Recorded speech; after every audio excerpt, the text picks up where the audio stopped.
All right, welcome back inside the iCast Media Studios. Myself, Jamie Neugebauer here, joining the video chat now is Movember Canada Director Todd Minerson. Todd, we chatted last year. We had such a great time, so I'm super pumped that you're back with us again this year. And I know Kelly Lewick's not here today. He's kind of our ringleader when it comes to Movember. He's in Vancouver or something like that. He's here in spirit. He's here in spirit, but That's a lame excuse. tell me about it. Anyways, he's got the big bushy mustache going already. Of course, he does it every year. I'm a little bit more subdued right now. Nugsie's got it going on a little bit. This is a little bit different right now. So I went clean shaven. I cheated last year and I started early, Todd. And I maybe should have thought about doing it again, but it's okay. It's all for a very good never cause. prosper. So Todd, I guess my first question to you is, it's Movember time. Obviously, we did a great job last year as a league, $21,000 towards the cause. Who, what, why, where, when is Movember? Can you give us the big kind of mission statement here? Yeah, of course. I'm so happy to be chatting with you guys again too. Such a blast last year, and the SJHL just really showed up big time for men's health, and it was an amazing year last year, and we're back at it again. This is 19 years now in Canada where Movember's been working those mustaches and having fun doing good for men's health. It's an incredible commitment from the entire country. We've got about 39,000 people signed up across Canada right now to participate in Movember this year. And, that ethic of having fun and doing good and bringing some awareness to a really, really important issue, which we learned a lot more about this year in some of the work we did, is not going away. And it's these kinds of conversations that keep it happening across the country. And it's just been such a blast doing work with you guys. Yeah, Todd, we've had fun too, and I know everybody out there wants to be on board and agrees with what it is that Movember is trying to do. But the question that I get a lot, and I'm sure you do too, is when people donate, where does that money go to, and how does it, like, very physically in a very practical way, make a difference? Yeah, well, we couldn't do any of it without that money and support. And it's the money, but it's also the conversations too, right? So, Jamie, the money is transformational for men's health in Canada. Canadians have raised through Movember over $110 million for prostate cancer research in this country. It's the second largest amount of money donated to prostate cancer aside from the federal government of Canada. So that's huge. There's nobody else there filling that void for the 1 in 8 men in Canada who are going to be diagnosed with prostate cancer in their lifetime. And that's just one of the areas that we work, right? We're working in mental health and suicide prevention. We have the only national campaign around testicular cancer, which is super important for your audiences because it's the number one cancer for young men under the age of 35. And, we have a big campaign called Know Thy Nuts. I want to see if I can make Clark giggle with that one, but just a little one.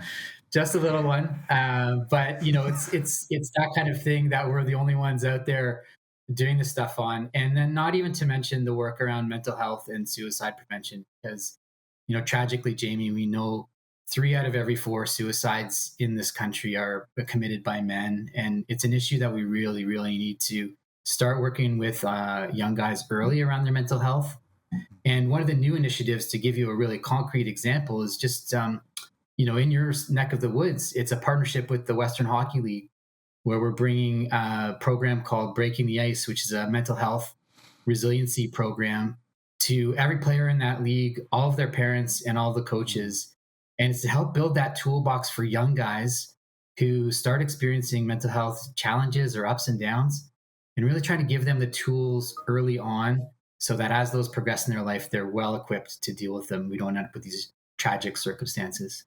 So Todd, I guess one thing that obviously in November every year, tomorrow is Remembrance Day. Obviously it's a time for reflection and remembering those who sacrificed a lot for us.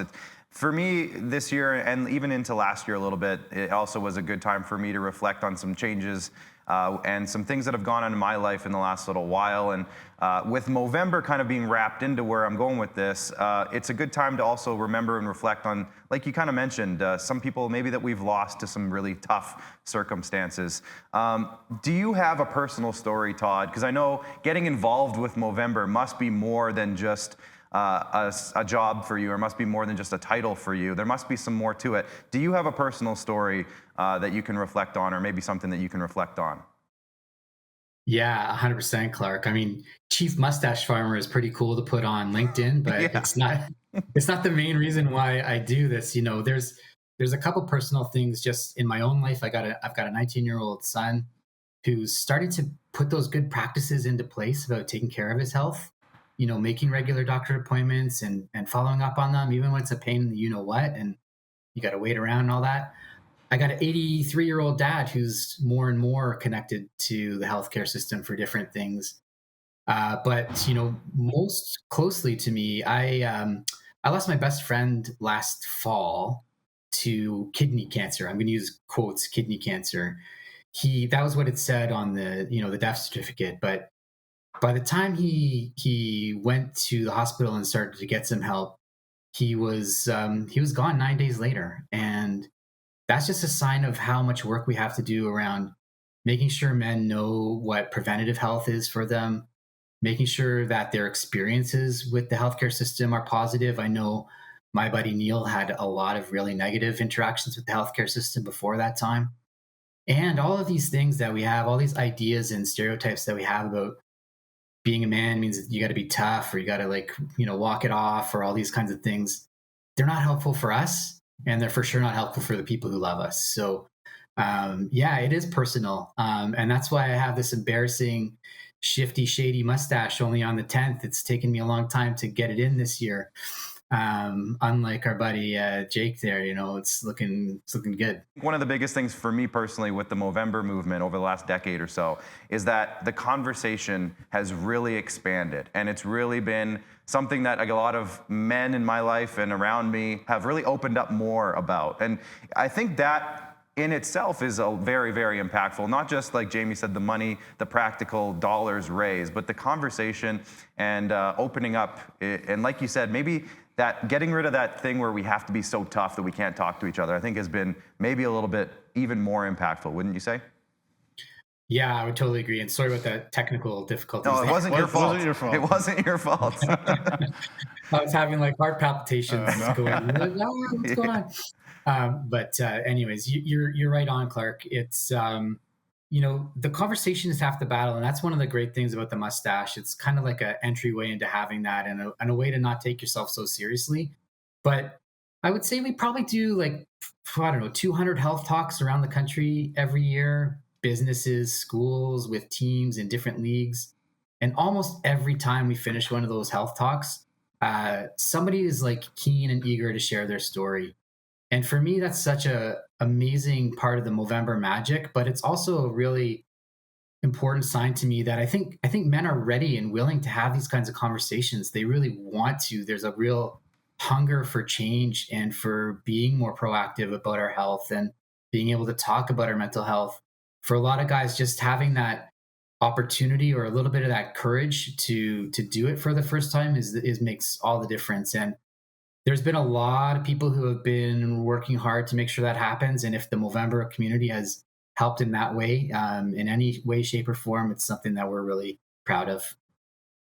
Yeah, no, just the last one for me, Todd. Thank you again so much for this and so much for what you do. But I guess just I wonder why, specifically Movember has decided to invest so much, in the SJHL, and how much of that is the relationship with Kelly, but also just everything that we're doing as a league. Well, Jamie, it's so important. One of our philosophies is to kind of go where men and boys are, right? Mhm. We know that waiting for them to come to us is not going to help us have those conversations or solve any of these problems. And so when folks like you have developed such an important community and such a connection in a way that we could never hope to replicate, there's just an amazing opportunity to collaborate and work together and partner on it. And I thought we were coming on today to talk about the humble PP2, or like the Well, we can. the goal Ryder Knutson is so underrated, okay? We can if you want. He's good. But at the same time, like, that's kind of my point. As you guys know, I'm a jokester, but it's kind of the point when if you can talk about hockey and health at the same time, it's amazing. If you can talk about music or if it's gaming or esports with young people at the same time as saying, hey, it's important to talk about your mental health, you're going to be miles down the road compared to putting a poster up in a bathroom or a locker room somewhere and making a young person try to have that conversation themselves. So you guys just do such an awesome job building that community out there that it's a no-brainer for us to invest the time and love with you on the work that you guys are doing. Well, perfect. I appreciate that. And so one last one for me then, Todd, and we'll let you get going. What do you think about Humboldt's second power play? No. It's working fine, clearly. The last one I was going to mention was we talked a lot about the positives, the growth of this movement, the things that have been going well, the money that's been raised, the conversations that have been had. What are some challenges that we're still working with in today's day and age with this? What's the next steps for Movember in terms of maybe where this is going? Yeah, that's a really great question, Clark. I mean, one of the things we learned this year is we released a report in June called The Real Face of Men's Health. And it was a real effort for us to try to say, hey, we're not just prostate cancer, testicular cancer, mental health, suicide prevention anymore. We're looking at all of men's health. And the findings from that were a little bit, challenging to take. 2 out of every 5 men dying prematurely. In 2023, that was 75,000 men in Canada that we lost before the age of 75. And not only was it the first kind of effort to really see the scope of where men's health is at in this country, but it was a wake-up call for us that we can't do this alone. It's not just going to be a one mustache at a time kind of solution for this, amazing as that is. So in the past 6 months, we've started talking to federal and provincial governments for the first time about a need for a national men's health strategy. We started to understand where different systems are breaking down for men and not working. So guys that are trying to get help before their mental health challenges escalate, but the help they're getting is not working for them. And really trying to figure out if there's bigger solutions that we can help mobilize, not just with the 35, 40,000 Canadians that are part of Movember every year, but with governments, with corporations, with healthcare systems, because that's the way that we're really going to help men live healthier, longer lives. Perfect. Well, Todd, appreciate you so much, and we're going to do our best. What's the best way that people at this point can get involved on November 10th to get either involved the way we're doing in participating or donating, or what's the best way?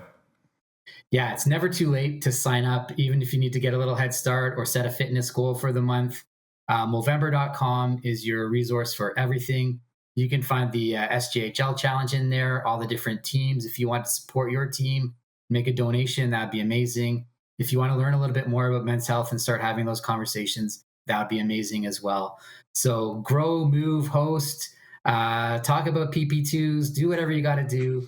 This is the chance to make a difference for men's health, and we're grateful for everybody's pitching in. I'm sure there's like a prostate or testicular cancer joke that we could make with power plays, PP2s at some point, Todd. I'm just going to throw that in there because you made me laugh earlier, so I figured I'd make you laugh now going out. But thanks, Todd. Appreciate you, and we'll keep you updated with everything we're doing over here, and keep doing everything you're doing. Yeah, thanks, guys. Appreciate you, and I'm loving watching the highlights as well. Perfect. Thanks, Todd.